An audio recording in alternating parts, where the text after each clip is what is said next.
Good evening friend, Shukla Sanjay daily life ব্লগে তোমাদের সবাইকে স্বাগত। তা দেখো, আজকে ডিম খাওয়া নিয়ে প্রচণ্ড ঝামেলা হয়ে গেল বাড়িতে, আর আমাকে লাস্ট পর্যন্ত কি করালো তোমাদের বৌদি ভাই সেটা তোমরা দেখতে থাকো।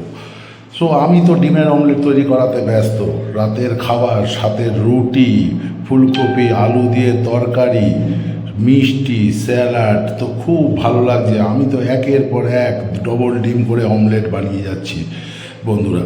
সো দেখতেই পাচ্ছ আমি নিজে হাতে তৈরি করছি। তোমাদের বৌদি ভাই আমাকে বেশি ডিম খেতে দেয় না, কারণ আমি একটু গোলুগালু, তো ওই কারণের জন্য তোমাদের বৌদি ভাই আমাকে ডিম বেশি একটা খেতে দেয় না। তারপরেও তৈরি করে নিলাম একটা ডবল ডিমের পোচ, যেটা তো খুব প্রিয় আমার।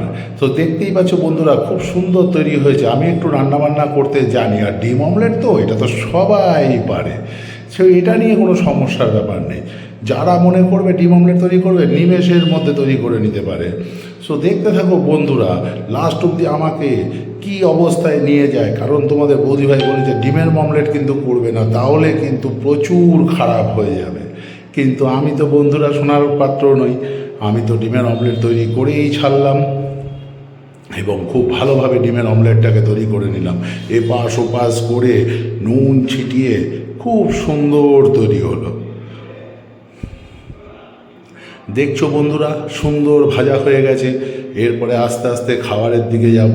এখন একটু ভেজে চলেছি, যাতে ভেতরেও একটু কাঁচা কাঁচা থাকবে আর ওপর দিকটা একটু ভালো ভাজা হবে, যাতে তোমাদের বৌদি ভাই যাতে না খেতে পারে।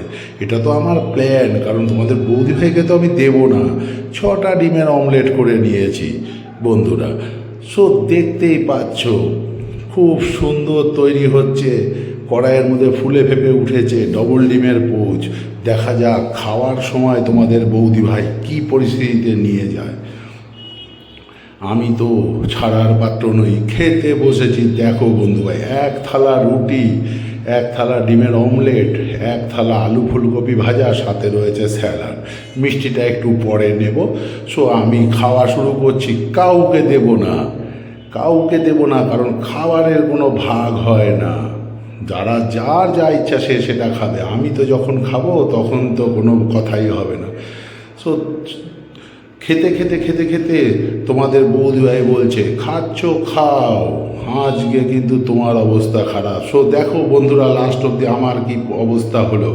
আমি ঘর মুছতে ব্যস্ত, আমাকে দিয়ে ঘর মোছা, বাসন ধোয়ানো সব করালো তোমাদের বৌদিভাই। আমি তো পাগল হয়ে গেলাম। থ্যাংক ইউ বন্ধুরা। শুক্লা সঞ্জয় ডেইলি লাইফে আপনাদের ওয়েলকাম। সাবস্ক্রাইব করুন, প্লিজ শেয়ার করুন, কমেন্ট করুন। Thank you.